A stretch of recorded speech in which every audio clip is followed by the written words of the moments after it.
Vous allez peut-être trouver cette phrase choquante.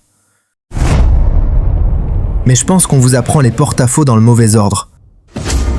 On vous donne des formules, on vous apprend à faire des calculs, mais on prend rarement le temps de vous faire comprendre ce qui se passe réellement à l'intérieur d'un porte-à-faux lorsqu'il porte une charge. Aujourd'hui, nous allons faire exactement l'inverse. Pendant quelques minutes, oubliez les formules. À la fin de cette vidéo, vous comprendrez enfin le fonctionnement d'un porte-à-faux, sans formule, sans rien calculer, et c'est précisément cette compréhension qui donnera un sens à tous les calculs que vous ferez ensuite.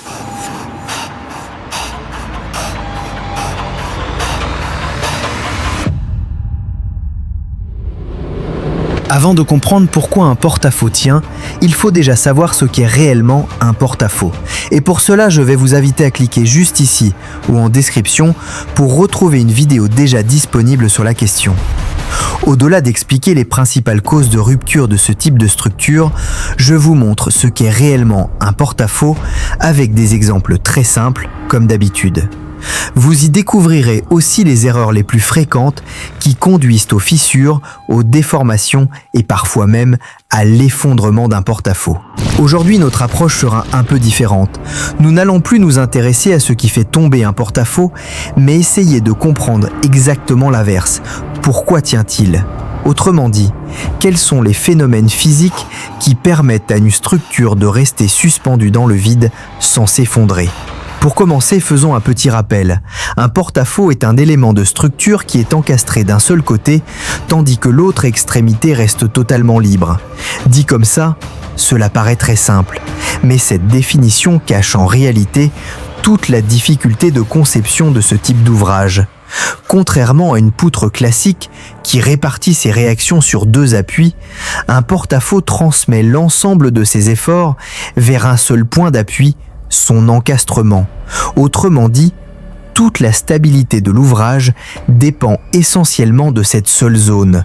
Et c'est précisément cette particularité qui rend le porte-à-faux aussi fascinant, mais aussi beaucoup plus exigeant à concevoir.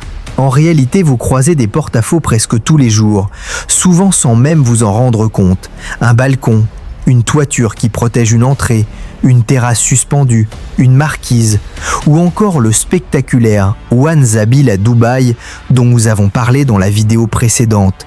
Si vous ne l'avez pas encore vu, le lien est épinglé en premier commentaire et se trouve également dans la description. Tous ces exemples ont un point commun. Une partie de la structure semble flotter dans le vide, alors qu'en réalité, elle est entièrement reprise par un seul côté. Mais attention, c'est justement ici que beaucoup de personnes se trompent. Beaucoup pensent qu'un porte-à-faux n'est rien d'autre qu'une poutre à laquelle on aurait simplement retiré un appui. En réalité, son comportement mécanique est complètement différent. Les efforts ne circulent pas de la même manière. Les zones les plus sollicitées ne sont pas les mêmes. Et les règles de conception changent elles aussi. Dans la vidéo Pourquoi un porte-à-faux tombe, nous avons justement montré pourquoi il est très dangereux de concevoir un porte-à-faux comme une poutre classique. Nous avons expliqué pourquoi les armatures principales ne sont pas placées au même endroit. Et nous avons vu que cette simple erreur peut provoquer des fissures, des déformations et dans certains cas, un effondrement. Aujourd'hui, nous allons aller beaucoup plus loin. Nous n'allons pas encore parler d'armature, ni d'ancrage, ni même de calcul. Aujourd'hui, nous allons parler de la philosophie même du porte-à-faux. Nous allons comprendre ce qui se passe réellement à l'intérieur de la structure, comment les charges se déplacent, comment elles circulent, et pourquoi un porte-à-faux parvient finalement à rester en équilibre. Mais pour comprendre tout cela, il existe une notion fondamentale qu'il faut avoir en tête. La notion de matériau. Parce qu'un porte-à-faux ne fonctionne pas simplement parce qu'il est en béton. Il ne fonctionne pas non plus parce qu'il est en acier. Il fonctionne parce que le matériau qui le compose est capable de résister aux efforts qui apparaissent lorsqu'une charge lui est appliquée. Autrement dit, Le comportement d'un porte-à-faux dépend directement des propriétés mécaniques du matériau utilisé. Et c'est précisément pour cette raison qu'un porte-à-faux en bois, un porte-à-faux en acier et un porte-à-faux en béton armé n'auront pas exactement le même comportement. Le principe mécanique reste identique, mais chaque matériau possède sa propre manière de résister aux efforts. Commençons par le plus ancien de tous, le bois. Depuis plusieurs siècles, l'homme construit des porte-à-faux en bois.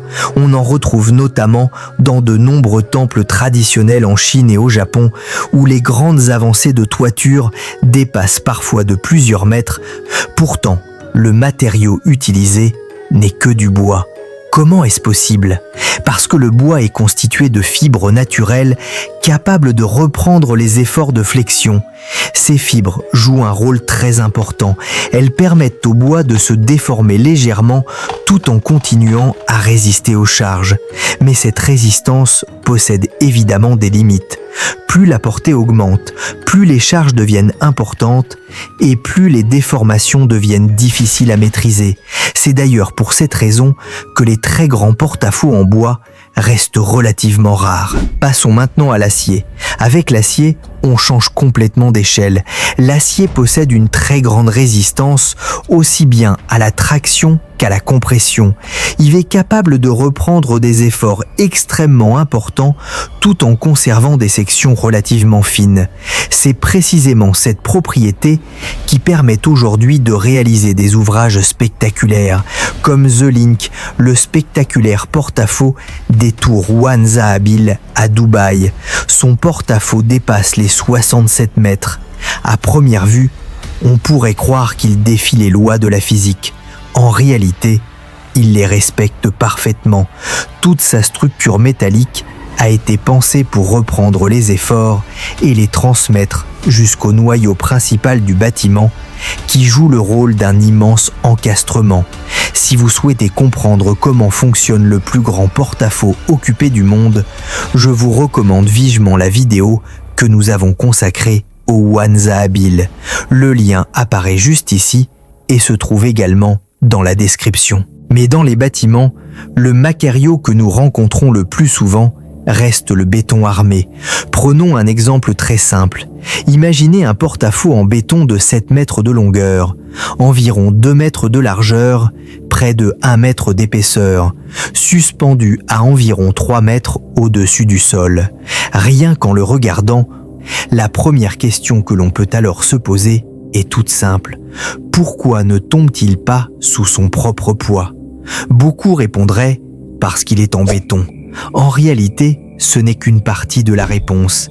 Les règlements de calcul comme l'Eurocode 2 considèrent le béton et l'acier comme deux matériaux complémentaires. Pourquoi? Parce que chacun possède une qualité que l'autre ne possède pas. Le béton développe une excellente résistance à la compression. Autrement dit, lorsqu'on cherche à l'écraser, il résiste remarquablement bien.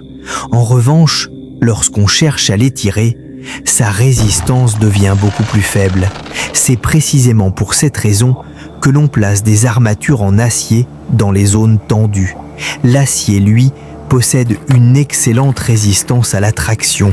Autrement dit, là où le béton atteint rapidement ses limites, l'acier continue à travailler. Et c'est cette complémentarité qui fait toute la force du béton armé. Imaginez deux personnes en train de déplacer une armoire.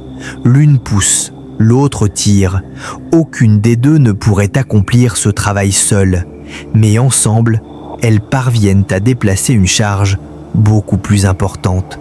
Le béton et l'acier fonctionnent exactement selon cette logique. Le béton reprend principalement les efforts de compression. L'acier reprend principalement les efforts de traction. Ensemble, ils permettent au porte-à-faux de résister aux charges qui lui sont appliquées. Mais ce qui est un fact, ce n'est pas seulement cette complémentarité. Il existe une autre idée encore plus importante. Que le porte-à-faux soit construit en bois, en acier ou en béton armé, les charges suivent toujours le même chemin. Elles ne disparaissent jamais. Elles sont simplement transmises d'un élément à un autre jusqu'au sol. Et c'est précisément ce chemin que nous allons suivre maintenant. Car comprendre le chemin parcouru par une charge, c'est comprendre le fonctionnement même d'un porte-à-faux. Aucune charge ne reste dans une structure. Je répète, aucune charge ne reste dans une structure.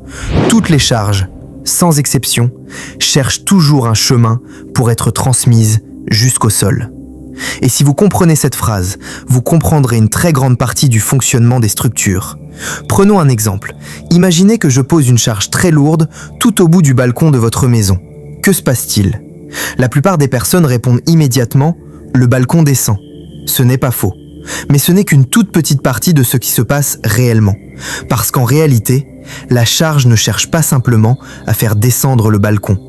Elle cherche surtout à le faire tourner autour de son encastrement. Et pour comprendre cela, prenons un objet que nous utilisons tous les jours. Une porte. Lorsque vous ouvrez une porte, que faites-vous?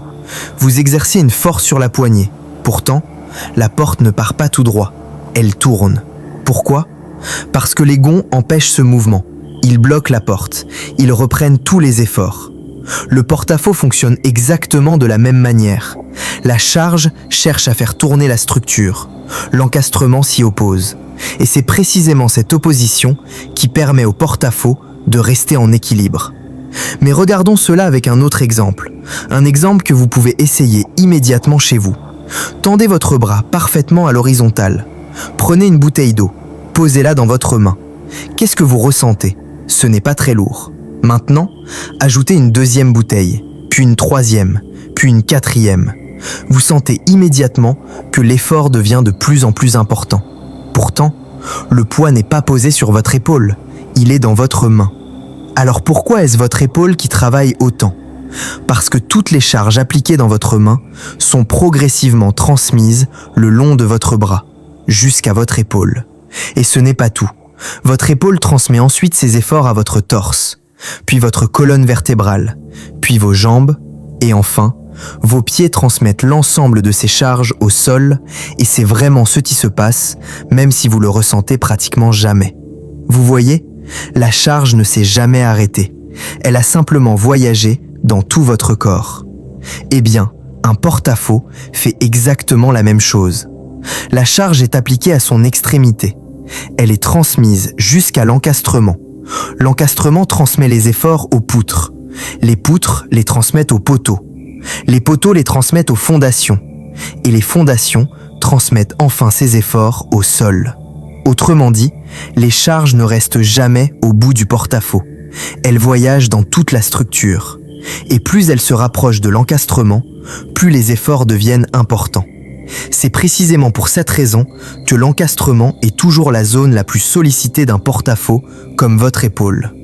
Mais une autre question apparaît immédiatement. Si toutes les charges arrivent à l'encastrement, pourquoi certaines parties du porte-à-faux sont-elles comprimées, alors que d'autres sont soumises à l'attraction? Pourquoi les armatures principales sont-elles placées dans la partie supérieure, alors que dans une poutre classique, elles sont placées dans la partie inférieure? Pour répondre à cette question, nous allons maintenant entrer à l'intérieur même du porte-à-faux. Nous allons observer ce qui se passe dans la matière au moment précis où la structure commence à se déformer. Prenons un objet que tout le monde connaît, une simple règle en plastique. Vous savez, les petites règles transparentes que nous utilisions tous à l'école. Prenez-en une, posez une extrémité sur une table, maintenez-la fermement avec votre main, autrement dit, créez un encastrement.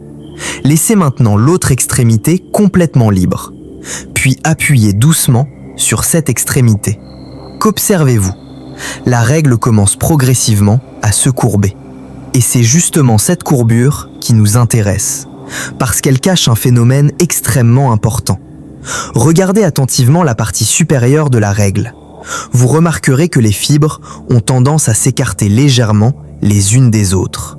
Autrement dit, elles sont mises en traction. Maintenant, observez la partie inférieure. Cette fois, les fibres se rapprochent les unes des autres. Elles sont donc comprimées. Retenez bien ce phénomène, parce que c'est exactement ce qui se produit dans un porte-à-faux. Avant même de parler de béton ou d'acier, Tous les matériaux commencent par se déformer. Et c'est précisément cette déformation qui fait apparaître ce que les ingénieurs appellent les efforts internes. Ce sont ces efforts qui vont ensuite déterminer quelle zone travaille en traction et quelle zone travaille en compression. Autrement dit, les efforts n'apparaissent pas par hasard. Ils sont la conséquence directe de la déformation de la structure.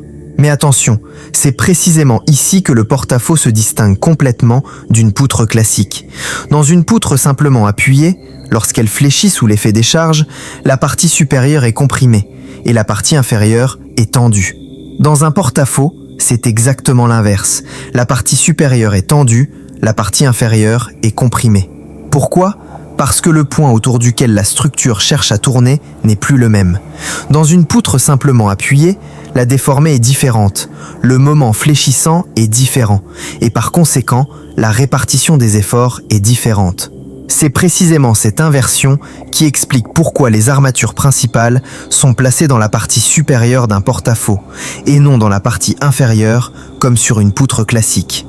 Mais une dernière question reste encore sans réponse. Pourquoi ces efforts deviennent-ils de plus en plus importants à mesure que l'on s'éloigne ou que l'on rapproche la charge de l'encastrement ? Pour répondre à cette question, nous devons comprendre une notion fondamentale en mécanique, le bras de levier. Pour le comprendre, faisons une dernière expérience. Prenez une bouteille d'eau dans votre main. Gardez votre bras plié, tout près de votre poitrine. Que ressentez-vous ? L'effort reste relativement faible. Maintenant, sans changer la bouteille, sans ajouter une seule goutte d'eau, tendez complètement votre bras. Que remarquez-vous ? La bouteille vous paraît immédiatement beaucoup plus lourde. Pourtant, son poids n'a absolument pas changé. Alors, qu'est-ce qui a changé ? Ce n'est pas la charge, c'est la distance qui sépare cette charge de votre épaule. Et cette distance porte un nom en mécanique, le bras de levier. Autrement dit, le bras de levier, c'est tout simplement la distance entre le point où la charge est appliquée et le point autour duquel la structure cherche à tourner. Dans votre cas, la charge est dans votre main et le point de rotation est votre épaule. Dans un porte-à-faux, c'est exactement le même principe. La charge est appliquée à l'extrémité et le point de rotation se situe au niveau de l'encastrement. Vous comprenez maintenant pourquoi une petite charge placée très loin peut parfois être plus dangereuse qu'une charge plus importante placée près de l'encastrement. Parce que plus cette distance augmente, plus le bras de levier augmente et plus l'effort nécessaire pour empêcher la rotation devient important. C'est exactement ce qui se passe dans un porte-à-faux. La charge peut rester exactement la même, mais si vous l'éloignez de l'encastrement, les efforts augmentent et si vous la rapprochez, il diminue. Autrement dit, ce n'est pas seulement le poids qui compte, la position de la charge est tout aussi importante. Et cet effet de rotation produit par une charge appliquée à une certaine distance de son point d'appui porte un nom en mécanique, le moment fléchissant. C'est lui qui gouverne le comportement de tous les porte-à-faux.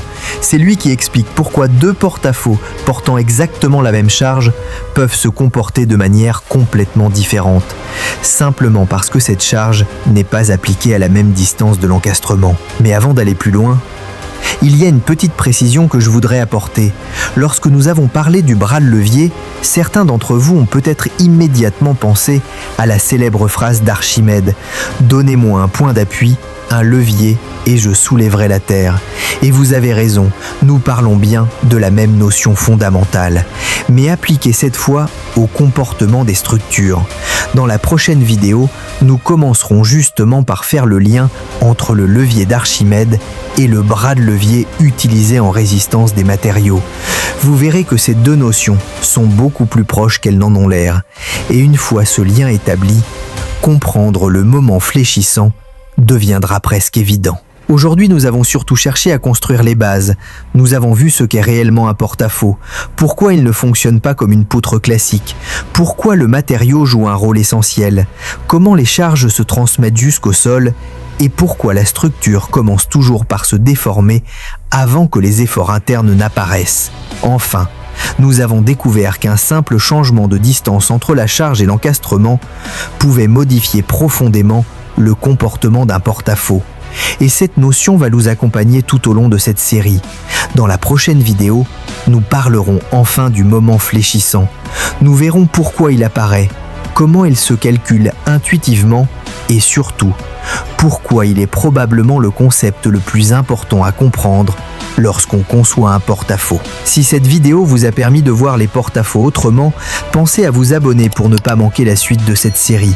N'hésitez pas également à rejoindre notre canal WhatsApp où je partage régulièrement des ressources complémentaires, tous les liens sont dans la description. Et si vous souhaitez approfondir ces notions, rendez-vous sur notre boutique Chariot où vous trouverez des feuilles de calcul, des documents techniques et des formations pour aller encore plus loin, et tout ça gratuitement pour l'instant. Je vous remercie d'avoir suivi cette première partie et on se donne rendez-vous le samedi prochain pour la suite.